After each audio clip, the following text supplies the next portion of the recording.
The Moon of Xxene, Chapter 3, The Rule of Things, Scene 4. Aslan is also having a hard time with his tutors rejecting the late Prime Minister's old ways. At his session with the new royal tutors, they begin to instruct him from the 9 volumes of the classics of songs, the songs of government, though his previous tutors, directed by the late Prime Minister, had instructed him from the art of government, stalwart of wind and waves. They had already covered 2 of the 6 volumes. When he brings this up to the new tutors, they say that it is the Queen Dowager's will that they change his curriculum. The late Prime Minister's ways were too radical, and she had instructed them to remove all such documents from his curriculum. Aslan is also feeling constrained by the Queen Dowager's harsh schedule and expectations of him. As he leaves the study hall, a eunuch appointed by the Queen Dowager to monitor him tells him a list of his next scheduled activities. Aslan feels overwhelmed but remembers the Queen Dowager's words. You are Eloha Ovie, the Oroje of Xxene. Your duty is to the crown and kingdom. Aslan tells the eunuch he's on his way and sends him ahead. As he leaves to his next activity, one of the royal tutors, Royal Tutor Edoja, approaches him. He says that though he agrees that the late Prime Minister's ways tended to be unorthodox, there was much to be learned from the Oganegba school of thought and the art of government, and though all 6 volumes of the art of government had been removed from the royal library, he had a personal collection at home which he would be honored to let Ovie borrow if he pleased. Aslan says he would like that very much, and expresses his gratitude to the royal tutor, who replies that there is no need to thank him, and takes his leave.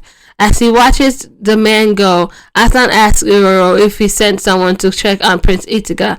Iroro says, yes, when I received the report, the prince had completed a little over 150 bows. Aslan asks, how is he doing? And Iroro says simply that he had stopped crying.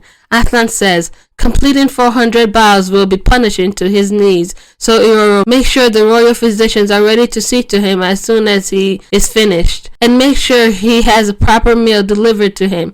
Iroro says, I have already given notice to the physicians and the royal kitchen. At this point, Aslan recalls sadly how he promised his sovereign father that he would take care of his siblings. He thinks, but right now I am not Aslan and I am Ovie in name only. What can I do? Again, he thinks of the Queen Dowager's words, you are Ovie, and your duty is to the crown and kingdom. He asks Iroro, what does it mean to be Ovie? Iroro asks, what does Ovie mean? And Aslan says, we have always been told that we would be Ovie someday, and now we are. But what does it mean to be Ovie? What does it mean to rule a nation when we do not have command even over our own life? Who can I protect? He thinks. Eunuch Iroro comforts him, saying, being Ovie means that Oganet himself ordains and anoints Ovie with his supernatural blessing to lead the kingdom. It is because Ovie is still young that he must follow the Queen Dowager and minister's guidance. When he is older, he can truly take over his kingdom. Iroro says, right now, Her Majesty monitors Ovie's activities even more closely than she does Prince Itiga or Princess Ada. Ovie must not go against her. It may even make things more difficult for Lady Emirave. Aslan asks Iroro how Emirave is doing, and he says he has not sent any of his subordinates to check on her lately, for fear that the Dowager may catch on if he does so too frequently. Aslan wonders if Emirave is having a hard time, as he is. He says sadly, Iroro, we want to see her. Eunuch Iroro says empathetically, I understand. I have arranged for my subordinates in the outer palace to keep watch over her and periodically report to me. When an opportune time arrives, I will arrange for Ovie to meet her.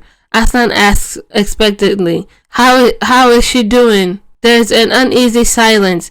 Aslan's face falls. Not well? Eunuch Iroro bends in the bow. May Ovie forgive me for not reporting to him. I did not wish to trouble him. Aslan's face darkens with worry. What is it? Iroro says, I received notice that the lady fell ill, but though her health has recovered, it seems she has lost her memories. What? Aslan is surprised. She lost her memories? How? Iroro says, I believe she was deeply traumatized by the events that occurred. Aslan asks, She does not remember anything? Iroro shakes his head. Not even us? Iroro shakes his head again. Aslan is silent for a long time, then thinks perhaps this is for the best. But he is heartbroken, and tears well up in his eyes. Yunakiro bends to his knees, trying to comfort him, but Aslan clutches his chest, breathing heavily and weeping. What do we do, Iroro? We are neither Ovie nor Aslan, and we cannot protect our siblings or Emirave. He faints.